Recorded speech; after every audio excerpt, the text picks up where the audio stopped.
মানে স্পিকার যতই বলেন সরকারের কোনো দায় দায়িত্ব নাই, এই কথা বললে দেশবাসী মানবে না। কারণ এই ব্যক্তি তো এই সরকারের আমলেই প্রমোশন পেয়েছে, পোস্টিং পেয়েছে, এবং এই সরকার আমলে চাকরি থাকা অবস্থায় এই সমস্ত সম্পত্তি সে ক্রয় করেছে এবং দুর্নীতি করেছে।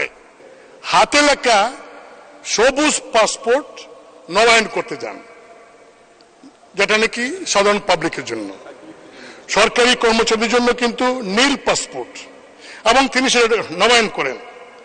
মানে স্পিকার, তিনি যখন ডিজি র্যাব তখনও সেই সবুজ পাসপোর্ট, এবং সেইখানে কি লেখা, পেশা হিসাবে প্রাইভেট সার্ভিস। মানে স্পিকার, ডিজি র্যাব একজন এডিশনাল আইজি, তার পাসপোর্টে লেখা প্রাইভেট সার্ভিস। কি আশ্চর্য, এটা আমরা কেউ খেয়াল করলাম না। মানে স্পিকার শুধু তাই নয়, আইজি, তিনি আইজি থাকা অবস্থায় তার সেই সবুজ পাসপোর্ট, এবং তিনি বিভিন্ন সময় দেশে গেছেন, বিদেশে সবুজ পাসপোর্ট দিয়ে। ইমিগ্রেশনে এন্ট্রি আছে সবুজ পাসপোর্টের, প্রাইভেট সার্ভিস। কি সর্বনাশের কথা। মানুষ স্পিকার, সারা দেশে মানে একটা বিষয় আমরা জানি, এই আওয়ামী লীগ সরকার একজন প্রতিমন্ত্রী ছিলেন, তার রেড পাসপোর্ট ছিল এবং সবুজ পাসপোর্ট ছিল। সবুজ পাসপোর্ট দিয়ে সিঙ্গাপুর যাওয়ার কারণে মাননীয় প্রধানমন্ত্রী সেদিন তাকে মন্ত্রী পরিষদ থেকে বাদ দিয়েছিলেন। আর এই ব্যক্তি আইজি, একটা ডিসিপ্লিনারি ফোর্সের চিফ। মানুষ স্পিকার, এই ব্যক্তি যখন আইজি ছিলেন তখন কি সুন্দর বক্তব্য দিতেন। তিনি বলেছিলেন পুলিশ বাহিনীর সমস্ত সদস্যদের উদ্দেশ্যে, এই পুলিশ বাহিনীর সদস্যরা, তোমরা কেউ করাপশন করতে পারবে না। আমি আইজি, আমার নাম বেনজির, আমি দুর্নীতির বিরুদ্ধে জিরো টলারেন্স। মানুষ স্পিকার, জিরো টলারেন্স দুর্নীতির বিরুদ্ধে, ভালো কথা। মানুষ স্পিকার, সেই ব্যক্তিটির তার নামে, তার পরিবারের নামে গোপালগঞ্জে Shabana eco resort and natural park, speaker, 621 বিঘা জায়গা। হাউ তার এবং তার পরিবার সদস্যদের নামে কিভাবে সম্ভব? মানে স্পিকার, তাই নয়,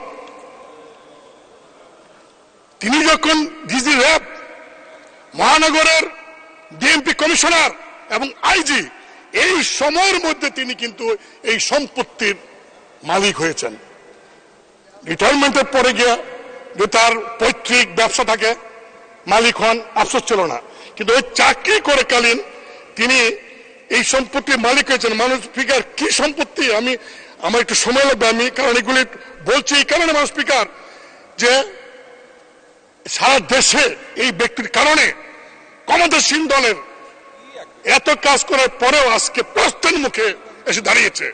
মানুষ স্পিকার, 2015 থেকে 2020 সাল পর্যন্ত তিনি ডিজি এবং ডিএমপি কমিশন থাকা অবস্থায় যে জমিগুলি কিনেছেন, সেই জমিগুলি বেশিরভাগ হিন্দু সম্প্রদায়ের, এবং তারা অনেকে সাক্ষী দিয়ে দিচ্ছেন এখন সাংবাদিকদের কাছে, কায়দা কৌশলে পুলিশদের ভয় দেখিয়ে সেই সমস্ত সম্পত্তি তিনি ক্রয় করেছেন। মানে স্পিকার, রাজধানীর গুলশানে একদিনে বিলাসবহুল 4টা ফ্ল্যাট, এক হালি ফ্ল্যাট তিনি একদিনে কিনে ফেললেন। কি আশ্চর্য। মানে স্পিকার, উত্তরায় এবং বাড্ডায় 2টা বাড়ি। বাওয়াল রিসোর্ট, যে রিসোর্টে অভিযোগ প্রায় 30-40 বিঘা জায়গা বনের, এবং সেই বন বিভাগ থেকে এখন বলা হচ্ছে তাদের জায়গা দখল করে বাওয়াল রিসোর্ট করা হয়েছে। সেটারও আমরা জানতে পারলাম 25% শেয়ারের মালিক তিনি। মানে স্পিকার, একটি শিশুর বিন্দু, steel industries limited, ST Peters school of London limited, 19টি কোম্পানির শেয়ার, 30 লাখ টাকার সঞ্চয়পত্র, 33টি ব্যাংক হিসাব। মানে স্পিকার, শুধু তাই নয়,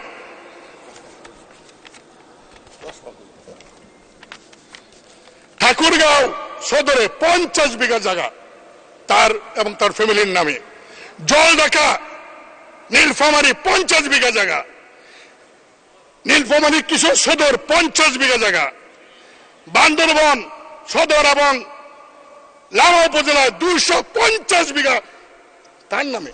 মানে স্পিকার, সেন্ট মার্টিনে বেনজিরের নামে 4 বিঘা জমি।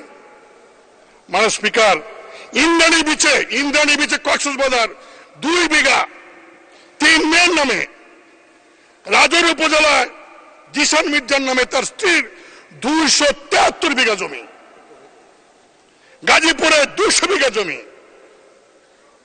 মানে স্পিকার, কয়েকদিন আগে তিনি চলে গেলেন, চলে যাওয়ার আগে পত্রিকার নিউজ অনুযায়ী প্রায় 80 কোটি টাকা ব্যাংক থেকে উত্তোলন করেছেন। মানে স্পিকার, আমি একটু বলতে চাই, আমাদের মাননীয় স্বরাষ্ট্রমন্ত্রীর মধ্যে খুব ভদ্র মানুষ, অত্যন্ত ভালো মানুষ, খুবই ভালো মানুষ। তিনি বলেছেন সাংবাদিকদেরকে যে এই যে বেনজির তার পরিবার সহ বিদেশে গেলেন তিনি জানেন না। মানে স্পিকার, খুব কষ্ট পেলাম, তিনি জানবেন না কেন? হ্যাঁ, যেতে পারে, যেহেতু বেনজির সাহেবের কোনো নিষেধাজ্ঞা নাই, যেতে পারেন, জানবেন না কেন? কারণ তিনি তো এয়ারপোর্টে ইমিগ্রেশন হয়ে গেছেন, ইমিগ্রেশনে তো কোনো ভিআইপি, আর তখন সারা দেশে আলোচিত বেনজির, তিনি ইমিগ্রেশন দিয়ে গেছেন, আর ইমিগ্রেশন ডিপার্টমেন্ট তার মন্ত্রণালয়কে জানায় নাই, সরকারকে জানায় নাই। যদি না জেনে থাকে তাহলে ইমিগ্রেশনের সমস্ত কনসার্ন কর্মচারীকে সাসপেন্ড করা উচিত। মানে স্পিকার, অনেকে বলছেন সরকারের লোকেরা যে ওই তার বিরুদ্ধে তো ওয়ারেন্ট নাই। 24 এপ্রিল থেকে মানে স্পিকার, দুদক তার বিরুদ্ধে টিম করে বিভিন্ন তথ্য চাইতেছে, সারা দেশে মানুষ জানে। একজন রাজনৈতিক নেতা চিকিৎসার জন্য বিদেশ যাবেন, তাকে আপনারা এয়ারপোর্ট আটকে দেন, 2 ঘন্টা বসে রাখতে পারেন। আর এরকম একজন ভিআইপি যিনি সারা বাংলাদেশের মানে কিনার কোনো বাকি রাখেন নাই, তিনি চলে যাবেন দেশের বাইরে, আর সরকার জানবে না, হতে পারে না। মানে স্পিকার, বাংলাদেশ ব্যাংক এবং ব্যাংকগুলি এই টাকা উত্তোলন করলো, একটা চেক দিয়ে পাঠাইলে ব্যাংকে 10 লাখ 20 লাখ টাকার 4 দিনের নোটিশ থাকে। 70-80 কোটি টাকা তিনি কিভাবে উত্তোলন করলেন আমি জানি না। মানে স্পিকার, সরকার এত বাহিনী, সরকার এত এজেন্সি আছে, তারা কি খবর রাখেন? তারা কেন সরকারকে এইগুলি জানান না? মানে স্পিকার, 2 টন গম যদি বিক্রি করে ইউনিয়নের মেম্বার, তার বিরুদ্ধে মামলা হয়ে যায়। একজন এমপি এলাকায় কাবিকার কাকে কি দিল সেটা পত্রিকা ফলাও হয়ে যায়, হ্যাঁ, মামলা হয়। আর কৃষকের 50,000 লোনের জন্য অ্যারেস্ট করা হয়। আর মানে স্পিকার, এই লোকটি মানে এরকম অবস্থা, এত কোটি কোটি টাকা, এত সম্পত্তি কিভাবে সম্ভব হলো? কেন সরকার দেখলেন না? মানে স্পিকার, যতই বলেন সরকারের কোন দায় দায়িত্ব নাই, এই কথা বললে দেশবাসী মানবে না। কারণ এই ব্যক্তি তো এই সরকারের আমলে প্রমোশন পেয়েছে, পোস্টিং পেয়েছে, এবং এই সরকার আমলে চাকরি থাকা অবস্থায় এই সমস্ত সম্পত্তি সে ক্রয় করেছে এবং দুর্নীতি করেছে। আর সে বলে দুর্নীতির বিরুদ্ধে জিরো টলারেন্স। মানে স্পিকার, আমি শুধু এটুকু বলবো যে এই বিষয়টাকে গুরুত্ব দিয়ে যদি সরকার ব্যবস্থা না নেন, দুদক তদন্ত করছে, তদন্ত বছরের পর বছর যদি চলে, এই তদন্ত যদি শেষ না হয় এবং কোর্টে গিয়ে বিচার না হয়, মানে স্পিকার, তাহলে দেখা যাবে আরো যারা আছে বেনজির, তারা আস্কার পাবে। এবং মানে স্পিকার, আমি আপনার মাধ্যমে দাবি করব, যত সরকারি আমলা আছে, এই এমপি যারা আছে, যারা পলিটিক্যাল পার্টির নেতারা আছে, তাদের সবার হিসাব আপনি নেন। সরকার সবার হিসাব নেন, আমি আমার হিসাব 1 ঘন্টার মধ্যে দিব। আমার কি আছে, আমাদের কি আছে? মানে স্পিকার, এই যে বিভিন্ন এলাকায় বাড়ি হচ্ছে, গাড়ি হচ্ছে, রেজিস্ট্রেশন গাড়ি, আমরা টাকা পাই না বাজেটে, আমরা ইনকাম ট্যাক্স ধরতে পারি না। অথচ এই রিসোর্ট, এই যে লাক্সারিয়াস লাইফ লিড করে এক একজন বাড়ির মধ্যে বিদেশি ফিটিংস লাগায়, এগুলি কেন অর্থ মন্ত্রণালয় দেখেন না, দেখে এই ট্যাক্সের ব্যবস্থা করেন না, তাহলে তাকে অভাব হয় না। মানুষ স্পিকার, আমি শেষে একটা কথা বলে শেষ করব। আজকে এই একজন সরকারি কর্মচারীর এত বড় দুর্নীতি কারণে এইটাই প্রমাণ হয়েছে যে সব সম্ভবের দেশ বাংলাদেশ।